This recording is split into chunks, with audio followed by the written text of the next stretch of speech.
Eastside, you see how we do it? It was so... We make it easy.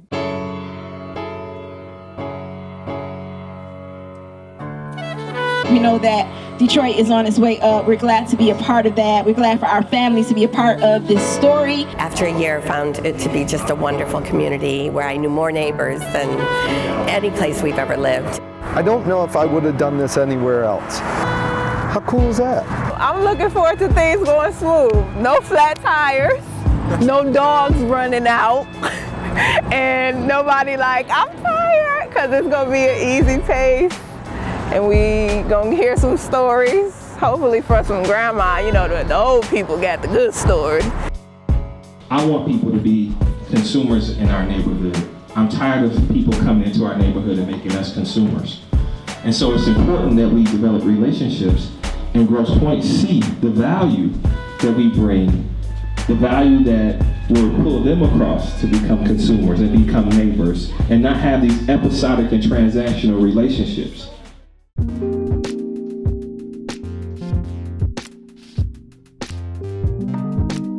Eastside Community Network is a 32-year-old community development corporation that focuses on the sustainable revitalization of Detroit's Lower East Side through systemic change, facilitation, and education. In any given arena, in any given project, what we like to do is put residents in the driver's seat on projects in their neighborhood planning. We want to also uplift the native human stories of the neighborhoods that we serve. We're really looking forward to like hearing like a different theme. So, you know, for Core City, it was about, you know, the people, right? In the Southwest, it was about resistance. And then I think really next week, I think we're gonna be hearing about like love and like neighborhood and, you know, looking out for the person across the street.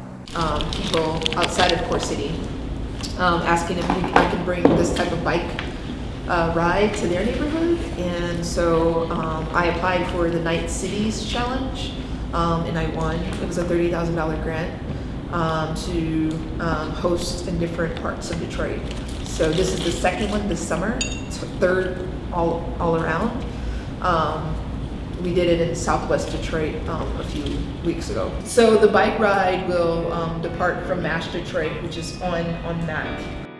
The whole notion of Mash Detroit was really to create a destination hub of organic social collision in a neighborhood that brings neighborhood enrichment, residential connections, cross-border connectivity between Detroit and Grosse Pointe, but more than anything, bringing the quality, the energy, and the talent that you normally would see in a downtown and midtown to a community that's really embedded in Detroit's history.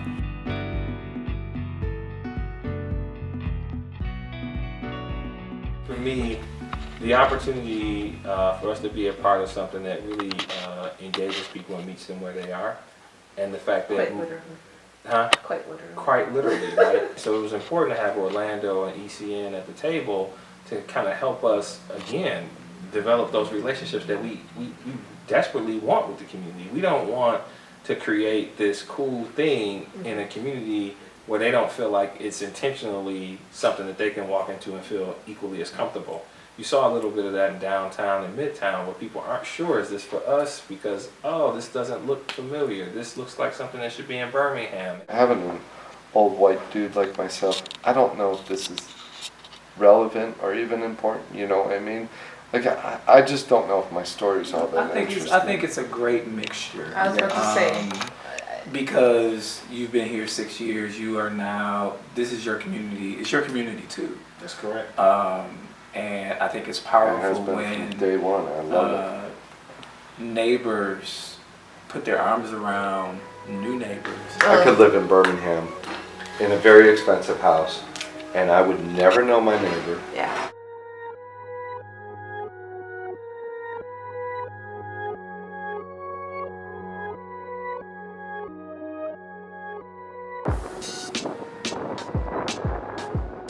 Number 17.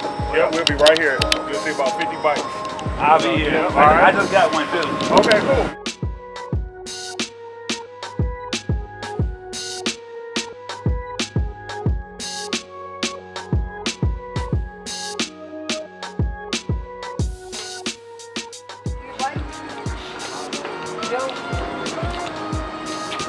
flyer anyway. So we're hosting this event that's happening a couple of Saturdays from now, and it's a bike ride that includes stops where residents tell their stories from their front porches.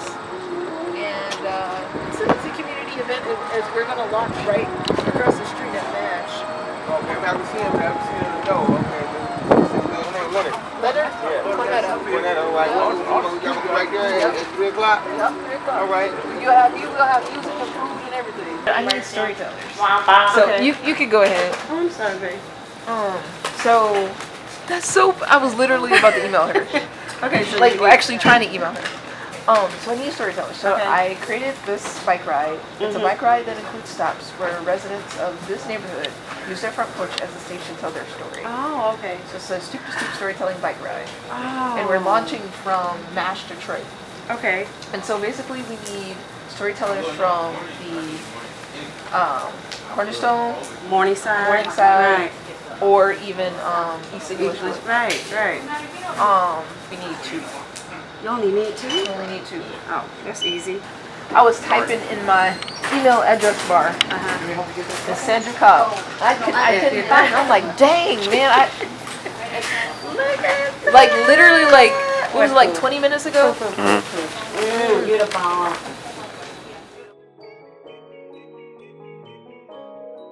Today we came to the Eastside Community Network building, invited by Orlando Bailey, holding it down on the East Side, and we basically came together and we talked about how to basically tell a really good story in a concise way. So I'd like for you to kind of think about your story in that way.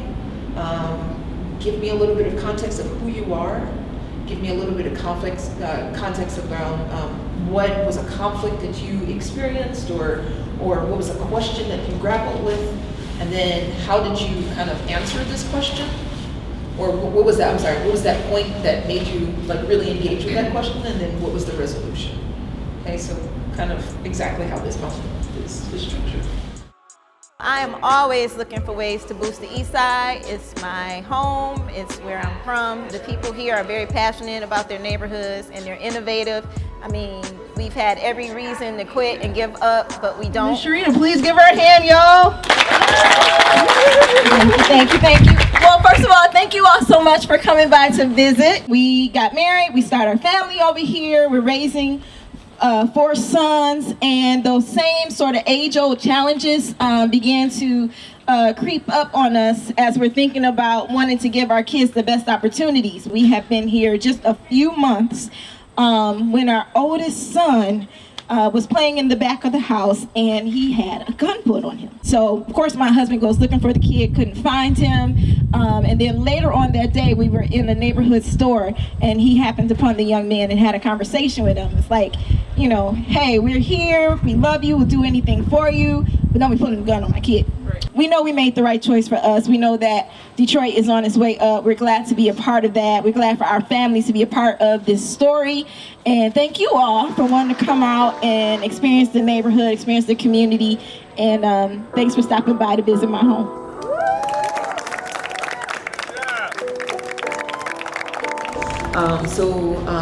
So depart from MASH Detroit at 3 o'clock. We moved from Grosse Pointe Park, where we raised our children, to East English Village in 1992. We decided to rent for a year, and then after a year found it to be just a wonderful community where I knew more neighbors than any place we've ever lived, and so we decided to purchase the home. So we've lived here for almost 24 years. My husband and I are so happy that we are still around. We have been big proponents of the city forever. It's just a terrific neighborhood. On the day after the move-in, there was a soft tap at the door. I looked out and there was this little lady, elderly, just tiny, wearing a big floppy hat, garden style, and Himalayan print flowing pants, and a long white braid down her back. She introduced herself as Catherine Max, known to all as Katie, and she indicated that she was our next door neighbor and welcomed us to the neighborhood. The second summer that we were here, we were out in the backyard talking, and she pointed to this spindly twig growing between the hedges and said, "What do you think? Do we pull it out or do we let it go and grow?" I just sort of looked and shook my head, and she said, it's an oak tree, probably the result of a squirrel that planted an acorn there. And she warned me that it could get to be quite tall. Well, I had no shade on my side of the yard, so I said, oh, let's let it go. Never did I anticipate that this little tiny acorn would grow to be more than 50 feet tall, and that is the tree that is the result of our friendly squirrel. On September 3rd, 2011, the day after my birthday, Catherine Max passed from this world. Her legacy, that giant oak tree that continues to grace our yard, and her indelible footprints that still remain in my heart. Thank you. I want you to be able to, kind of use this as a way to get us to understand your love of animals. Well, I wanted to share my experience on why and how I moved onto the block and inspire people to move back to the east side, so people think the east side is a bad place. I plan to share how our area is a nice, welcoming place, and what we do, and how our block club is one big family.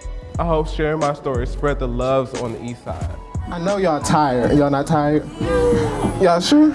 So I'm Damien. I lived here for 7 years with my mom and dad, and I'm gonna tell y'all the story about how my dog ran away. And my dad and my mom decided to post an ad on Nextdoor. Y'all heard of that?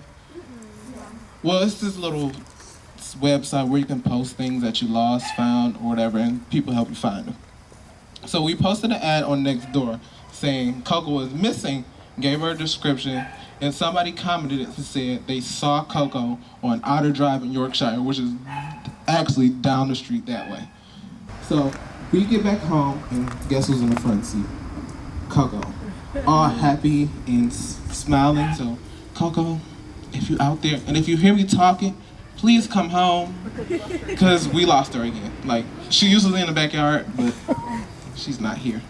The only one that's here is Roscoe. He usually in this window barking, losing his mind. Y'all want to meet Roscoe? Yeah. I'm just really excited to see this come to fruition. And I'm excited to see you all in my neighborhood. And so I've lived here for the past 3 years.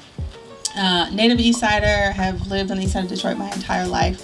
And I'm really proud to call this neighborhood home, and actually to call this block home. I usually don't talk about myself a whole lot, but the experience itself is wonderful. What does community mean to me? It means my family, actually. I really didn't mean to get this involved in the community at all. I don't know if I would have done this anywhere else. How cool is that? Well, I'm Glenn Urquhart. I live here with my wife and 2 kids. I have a 2-year-old and a 5-year-old. I took my kids to get out of the city a little bit. We went to a farm about an hour and a half away, and I get a call from my neighbor Sam, and he says, "You've been broken into." My heart just dropped into my stomach. I can't even tell you what that felt like. And English is not his first language, so he kept on saying to me, don't worry, I took care of everything, I gotta go. I just got broken into, and you gotta go? What, I was a little freaked out, to say the least. And then I got another call from police officer Kevin. He says, "Glenn, don't worry about it. We got your bike back, we got your stuff." And then my other neighbor back here calls me, the last one. "Don't worry, I already sent my son up to Home Depot. They're boarding up your building as we speak." I mean, have you ever heard of such a thing? I mean, my neighbors around here are great. We need more exposure over here. We got good people, and that's just one example of my neighbors. There are tons of other stories that I could go into, but Cornetta told me I only have 5 minutes, so. I think once enough people see, hey, we're all in this together as a collective, I think greater things are bound to happen for Detroit. This is my first experience with anything like this, like bike riding through Detroit or anything. So I think it's a really unique opportunity, and I'm really glad I got a chance to hear about it. She's actually the one that brought me here today. And I think what they also bring is their own history to it, especially living where I live, which is like the Midtown area. It's new. Everything about it and everything that's supposed to be so exciting about it is the stuff that's new. And I think getting a chance to come here and hear everyone's stories, it's about the history of Detroit. It's about the people that have been here, that have seen it change, and kind of their experiences through that. So I think that's what I like the best about it, for sure. I had a story that I'd like to tell about my home. I have a home on East Grand Boulevard, and I think it has a story to be told. And like most homes, older homes, there's always a story to be told. So maybe next year you guys could hear my story. Pedal the porch. Ride with us, grind with us, shine with us. Watch your blind spots.